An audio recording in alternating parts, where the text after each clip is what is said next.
안녕하세요, 한미가족 여러분. 오늘은 8월의 세 번째 토요일 아침입니다. 그리고 오늘은 대한민국의 국경일 광복절이기도 합니다. 지금부터 75년 전인 1945년 8월 15일 우리 조국 대한민국은 빼앗겼던 나라를 일본으로부터 다시 찾은 날입니다. 72년 전 1948년 8월 15일은 대한민국의 정부가 수립이 된 날입니다. 대한민국이라고 하는 나라가 세계 역사에 공식적으로 등장한 날이 바로 오늘 8월 15일입니다. 예년 같으면 우리가 한인사회가 중심이 되어서 8.15 광복절을 기념도 하고 또 여러 교회들이 모여서 배구 대회도 하고 또 교제도 하는 그런 유익한 시간들을 가졌겠습니다마는 올해는 코로나 바이러스 상황으로 인해서 이런 뜻깊은 행사를 갖지 못하고 있습니다. 그렇지만 여전히 이 광복절은 우리 대한민국 사람들 또 대한민국을 조국으로 기억하고 있는 모든 사람들에게는 비록 우리가 대한민국에 살고 있지는 않지만 여전히 우리를 낯선 곳 세계 곳곳에서 자부심을 가지고 살 수 있게 만들어준 그런 조국입니다. 우리에게 이런 좋은 나라를 허락해 주시고 또 이런 나라를 세우기 위해서 힘써 노력하셨던 모든 분들에 대해서 깊은 감사를 또 나누고 기억하면서 오늘 하루도 하나님 앞에서 또 이렇게 감사하며 즐거워하는 그런 복된 하루가 되시기를 기원합니다. 우리 같이 잠깐 기도하겠습니다. 하나님 감사합니다. 오늘도 저희들이 하나님의 말씀 앞에 나왔습니다. 하루하루가 또 한 주 한 주가 하나님의 은혜와 도우심 가운데 있음을 기억하고 오늘도 새날을 시작하면서 하나님의 은혜와 말씀 앞에 함께 나왔습니다. 특별히 오늘은 우리 조국 대한민국이 광복된 지 75주년이 되는 또 조국의 정부가 수립된 지 72주년이 되는 아주 뜻깊은 날입니다. 하나님 우리에게 좋은 나라를 주시고 또 대한민국 국민과 또 대한민국의 국적을 가졌던 사람으로서의 자부심과 긍지를 가지고 세상 곳곳에서 기쁨 가운데 살아가는 저희가 되게 해주시고 또 하나님께서 저희들에게 허락하신 이 땅에서의 삶을 통하여 먼저는 하나님의 나라를 위하여 그리고 우리에게 맡겨주신 이 땅에서의 사명을 신실하게 감당해가는 저희 모두가 되게 하여 주옵소서. 예수님 이름으로 감사드리며 기도합니다. 아멘. 오늘 우리에게 주시는 하나님의 말씀입니다. 신약성경 요한계시록 6장 1절에서 8절까지 말씀을 제가 봉독하겠습니다. 요한계시록 6장 1절에서 8절 말씀입니다. 내가 봄에 어린 양이 7인 중에 하나를 떼시는데 그때에 내가 들으니 네 생물 중에 하나가 우레소리에 같이 말하되 오라 하기로 이에 내가 보니 흰 말이 있는데 그 탄자가 활을 가졌고 면류관을 받고 나아가서 이기고 또 이기려고 하더라. 둘째 인을 떼실 때에 내가 들으니 둘째 생물이 말하되 오라 하니 이에 다른 붉은 말이 나오더라. 그 탄자가 허락을 받아 땅에서 화평을 제하여 버리며 서로 죽이게 하고 또 큰 칼을 받았더라. 셋째 인을 떼실 때에 내가 들으니 셋째 생물이 말하되 오라 하기로 내가 보니 검은 말이 나오는데 그 탄자가 손에 저울을 가졌더라.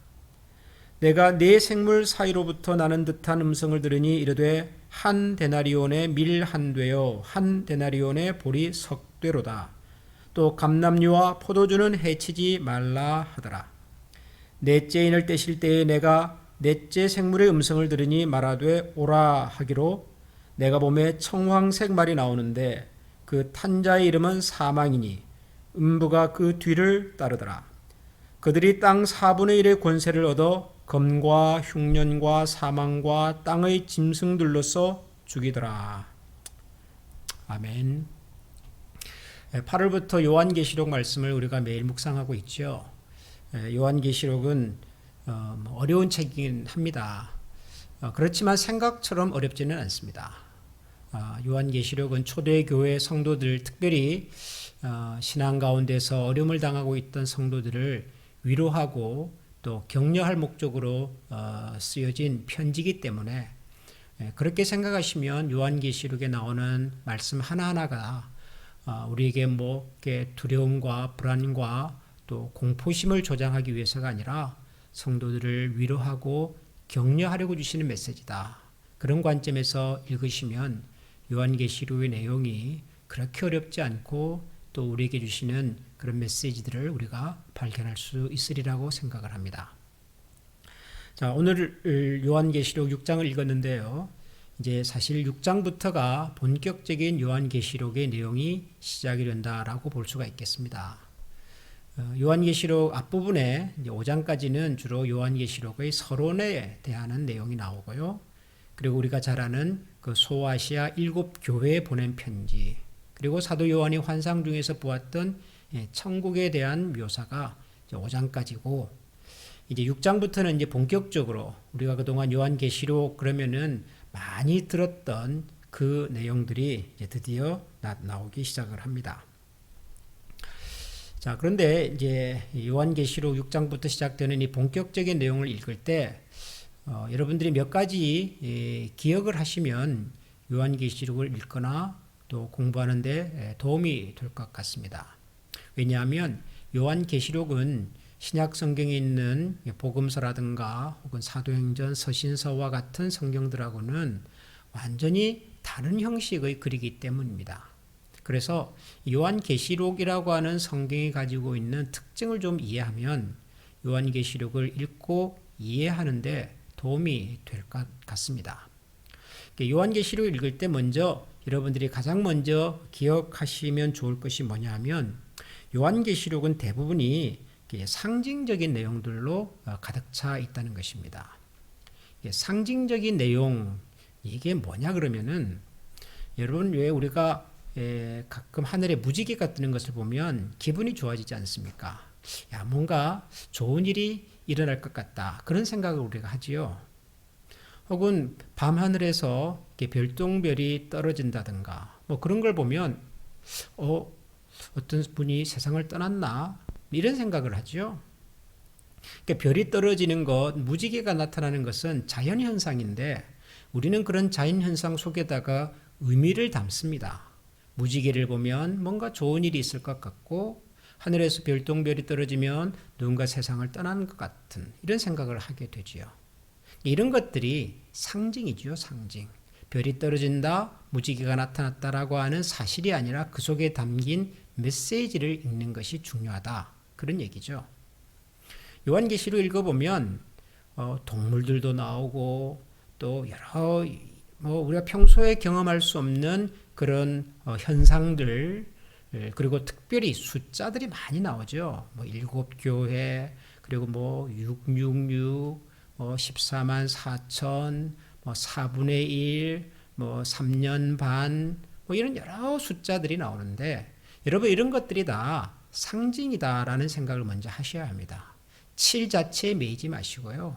6이라는 숫자 자체에 매이지 마시고 그 당시 사람들이 이런 숫자를 보거나 들을 때 무엇을 생각했었는지, 이 숫자와 이 그림들 속에 숨어있는 메시지가 뭔지 그것을 보아야 된다는 것입니다.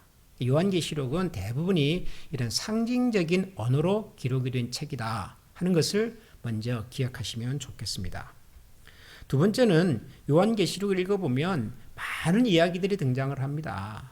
나중에 이제 보시면은 용도 나타나고요, 여자가 나타나고, 바다로 가고, 전쟁이 일어나고, 오늘 우리가 읽은 요한계시록 6장에만 해도 인을 뗄 때마다 말을 탄 사람이 등장을 하고, 말 탄 사람들이 나올 때마다 또 무슨 특별한 일들이 일어나고, 아주 다양한 이야기들이 등장을 하는데, 여러분 요한계시록을 읽을 때 이런 세부적인 것들 하나하나에 너무 매이지 마시기 바랍니다.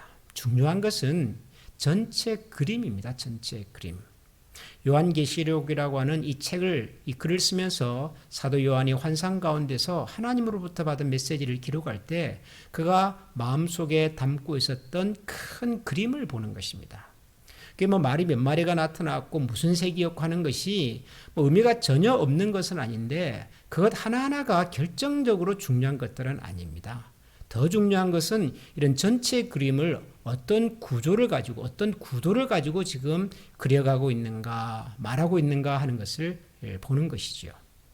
그래서 요한계시록을 읽을 때 우선은 상징적인 내용들이다. 실체가 아니라 상징이다라고 하는 생각을 먼저 가지시면 좋겠고요. 두 번째로는 여기에 나오는 사건 하나하나에 너무 매이지 마시고 전체 그림, 전체 이야기가 어떻게 흘러가고 있는가 하는 것을 여러분들이 주목하시면은 요한계시록을 이해하는 데 도움이 될 것 같습니다. 예를 들어서 오늘 우리가 읽은 이 요한계시록 6장에 나오는 인을 떼는 것부터 한번 생각을 해봅시다. 일곱 인이라고 하는 표현이 나오죠. 일곱 인에 관한 이야기가 끝나면 일곱 나팔에 관한 이야기가 나오고 또 일곱 나팔 이야기가 끝나고 나면 일곱 대접, 일곱 접시에 관한 얘기가 나올 것입니다. 이 일곱 인, 일곱 나팔, 일곱 대접에 관한 이야기가 사실상 요한계시록의 대부분입니다. 이게 이제 본론이라고도 말할 수가 있겠습니다. 자, 일곱이 세 번이나 등장하지 않습니까? 벌써 이것만 봐도 이게 단순히 7과 3이라고 하는 숫자에 대한 얘기가 아니라 뭔가 숫자를 통해서 전달을 하려고 하는 메시지가 있는 거구나 이렇게 생각을 하셔야 되는 거죠. 자, 일곱인을 이제 떼시는 내용이 나오는데요. 우선 1절부터 8절까지 읽어보면 7개 인 중에서 4개, 네 번째 인까지를 떼는 이야기입니다. 그리고 그 다음에 9절부터는 이제 5번째, 6번째, 7번째 인을 떼는 내용이 나올 텐데요. 네 번째 인을 떼는 내용과 그리고 5번째부터의 인을 떼는 내용이 다릅니다.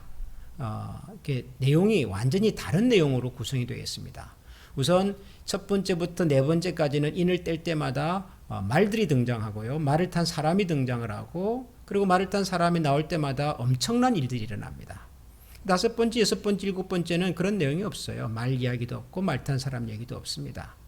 그러니까 다른 얘기입니다. 다른 차원의 얘기입니다. 우선 이것을 기억할 필요가 있는데요. 이 말을 타고 그 다음에 이 말 탄 사람들이 나타나서 뭐 여러 가지 일들을 하는 이 이야기에서 가장 중요한 핵심이 뭐냐면 그것은 바로 이 인을 떼시는 분에 관한 내용입니다. 인을 떼시는 분. 6장 1절에 보면은 이렇게 시작을 하죠. 내가 보매 어린 양이 7인 중에 하나를 떼시는데 그때에 내가 들으니 네 생물 중에 하나가 우레소리같이 말하되 오라 하기로 이에 내가 보니 흰 말이 있는데 그 탄 자가 활을 가졌고 뭐 멸류관을 받고 나가서 뭐 이긴다 이런 내용들이 쭉 나오죠. 인을 뗀다. 이는 지금 이 어린 양이신 예수님께서 가지고 계신 두루마리에 붙어 있었던 7개의 인을 하나씩 지금 떼는 장면입니다. 인을 뗀다는 말이 뭐냐? 이걸 먼저 우리가 이해할 필요가 있는 거죠. 이게 우리의 일상하고 이렇게 좀 이렇게 밀접한 표현이 아니다 보니까 이게 뭔지 좀 이렇게 애매하고 복잡하고 혼란스럽고 그런데요. 여러분 이렇게 생각하시면 됩니다. 인을 뗀다고 하는 것은 편지 봉투를 개봉한다라고 생각하시면 됩니다.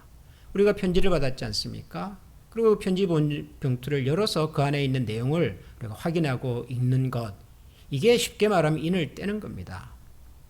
옛날에 이 사도 요한에 살던 그 시절에는 중요한 문서나 편지를 보낼 때 보내는 사람이 그 내용을 다른 사람들이 함부로 보지 못하게 하려고 편지 겉 봉투에다가 촛농 같은 것을 녹여서 떨어뜨리고 그것으로 봉함했죠. 봉인했다 그러죠. 그것을 때로는 거기다가 도장을 찍기도 하고요. 그렇게 해서 실해서 보내면 그 실해서 보낸 편지나 문서를 누가 오픈할 수 있느냐? 그것은 편지를 받은 사람입니다. 그 편지를 열 권한을 가지고 있는 사람만이 그 실을 떼서 내용을 확인할 수가 있는 거죠. 그러니까 인을 뗀다고 하는 것은 이 봉투 안에 있는 내용을 확인할 수 있는 권리를 가진 사람, 이 내용에 대해서 잘 알 수 있는 사람, 혹은 이 내용에 대하여 책임질 수 있는 사람, 그런 사람만이 인을 떼는 겁니다. 첫 번째, 두 번째, 세 번째, 네 번째 인을 뗄 때마다 엄청난 일이 일어났습니다. 전쟁이 일어나고 뭐 질병이 나타나고 사람들이 죽고 한마디로 재난이 일어난 것이죠. 이 세상에 우리가 살고 있는 곳에 어마어마한 일들이 일어날 것이다. 뭐 그런 얘기들을 지금 상징적으로 하고 있는데 이 모든 일들의 시작을 누가 했냐 그러면 어린 양이 하셨다는 거죠. 어린 양이신 예수 그리스도께서 하셨다는 거죠. 일어날 모든 일에 대해서 이미 알고 계시며 이 인을 뗄 때마다 나타날 모든 일에 대하여 책임을 지실 수 있는, 다스릴 수 있는 이 모든 상황에 대하여 주권적으로 일하실 수 있는 유일한 분만이 그 인을 뗄 수가 있는데 그분이 누구냐? 바로 예수 그리스도라는 거죠. 그러니까 오늘 우리가 읽은 요한계시록 6장에서 제일 중요한 것은 바로 이 내용입니다. 뭐 말들의 색깔이 뭐냐, 그들이 나타나서 뭘 할 거냐, 그것도 중요하지만 한마디로 말하면 그것은 우리가 사는 삶 가운데, 세상 가운데 나타날 여러 종류의 어려움들입니다. 전쟁, 죽음, 질병, 기근, 고통. 그래서 땅의 4분의 1이 파괴된다 그러지 않습니까? 정확하게 뭐 지구의 4분의 1의 인구가 죽는다 그런 뜻이 아니라 우리가 살고 있는 세상에 4분의 1이 다 어려움을 당할 만큼 어마어마한 재난과 재앙이 찾아온다는 거죠. 근데 이 모든 상황을 누가 통제하고 있냐, 누가 시작했고 누가 관리하고 있느냐라고 했을 때 그분은 바로 어린 양이신 예수 그리스도다 이 말이죠. 그러니까 초대교회 성도들이 그때도 여러 종류의 어려움들을 겪었겠죠. 로마 정부로부터의 신앙적인 박해, 주변에 있는 사람들로부터의 따가운 시선, 실제로 크리스찬들이 가는 곳마다 많은 사람들에게 손가락질을 받고 조롱도 받고 자기가 크리스찬이라는 것이 발각이 되면 언제 어떻게 끌려갈지 모르는 그런 불안한 세월들을 살았단 말이죠. 전쟁에 대한 소문은 끊임없이 들려왔고 그럴 때마다 우리의 가족들 중에 우리 친지들 중에 누군가는 전쟁터로 끌려간 그 사람들의 생사는 알 수가 없고 기근과 흉년은 끝없이 찾아오고 질병은 로마 제국 곳곳에서 번지고 이런 불안하고 어두운 세상 속에 살고 있지만 이 모든 상황을 통제하시는 분이 계시다. 알고 계시는 분이 계시다. 다스리는 분이 계시다. 그분이 바로 우리 주 예수 그리스도시다 하는 얘기를 사도 요한이 하고 싶었던 겁니다. 지금 우리에게도 마찬가지겠죠. 우리가 살고 있는 이 세상도 요즘 계속 들리는 얘기들은 우리의 마음을 힘들고 우울하게 만드는 이야기들입니다. 뭐 코로나 바이러스뿐만 아니라 곳곳에서 많은 사람들이 어려워하는 이야기들, 고통당한 이야기들, 신음하는 이야기들을 우리가 듣고 있지 않습니까? 중국과 일본과 한국에서는 어마어마한 수혜로 많은 사람들이 고난을 받고 있고요. 또 어떤 곳에서는 걷잡을 수 없는 산불이 일어나서 많은 사람들이 피해를 보고 있고요.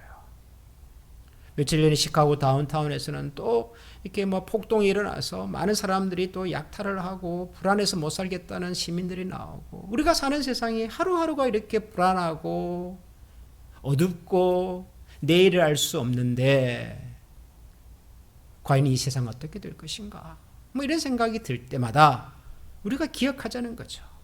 이 상황을 하나님께서 아시고 하나님께서 이 모든 상황에 대한 통제권을 가지고 계시고 비록 잠깐 우리에게 이런 혼란과 어려움이 오겠으나 결국에는 하나님께서 우리를 욥의 고백처럼 이 기간들이 다 끝나고 난 다음에는 우리를 정금 같게 하시려는 하나님의 큰 그림, 긴 안목 속에 우리가 있구나. 하나님의 계획과 하나님의 다스림과 하나님의 섭리 속에 우리가 지금 살아가고 있구나. 하나님은 우리는 모르지만 하나님께서는 우리 자신과 우리가 살고 있는 이 세상에 대한 분명한 그림과 해법을 가지고 계시는구나 하는 것을 기억하자는 거죠. 그래서 오늘도 우리는 우리의 삶 속에 어떤 일들이 일어날지 알 수 없지만 우리가 염려하고 고민하는 문제들이 어떻게 풀려갈 수 있을지 알 수 없지만 하나님은 아시고 하나님이 인을 떼시듯이 하나하나 한 걸음 한 걸음 우리의 발걸음을 지도하시고 이끌어 가실 것에 대한 신뢰를 가지고 오늘도 그 하나님에 대한 믿음을 잃지 않고 하나님이 모든 상황 속에서 우리 모두가 한결같이 정금 같은 신앙의 모습으로 나아가게 해 주시옵소서. 그런 기대와 또 그런 기도의 제목들을 가지고 오늘 하루도 하나님 앞에서 또 힘있게 살아가는 우리 모두가 될 수 있기를 소원합니다. 기도하겠습니다. 하나님, 또 한 주간이 지나고 또 하루가 지나면 주일이 되겠습니다.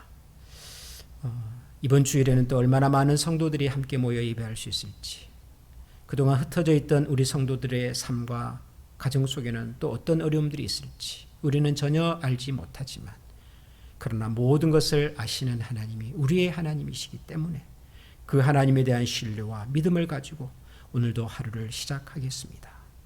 우리가 걸어가야 될 인생의 걸음들이 불안하고 끝을 알 수가 없는 참으로 막막할 때가 있지만, 그럼에도 불구하고 나를 아시고 나를 다스리시며 나를 통하여 하나님의 선한 목적을 이루실 그 하나님에 대한 기대와 신뢰를 가지고 오늘도 하루를 시작하겠습니다. 흩어져 있는 사랑하는 모든 성도들을 주님께서 살펴주시고 우리 각자의 처소에서 오늘도 하나님을 영화롭게 하고 하나님으로 말미암는 거룩한 기쁨이 우리의 삶 속에 충만하게 하여 주시옵소서. 몸과 마음에 어려움이 있는 분들을 위로해 주시고 하나님 예배에 대한 소망과 기다림을 가지고 살게 해주시고 오늘도 변함없는 하나님의 은혜가 우리의 삶 속에서 충만하게 나타날 수 있도록 도우시고 인도하여 주시옵소서. 우리 구주 예수 그리스도 이름으로 기도합니다. 아멘. 계속해서 개인적으로 여러분들께서 자유롭게 기도하는 시간을 가지시면 좋겠습니다. 다 같이 기도하겠습니다.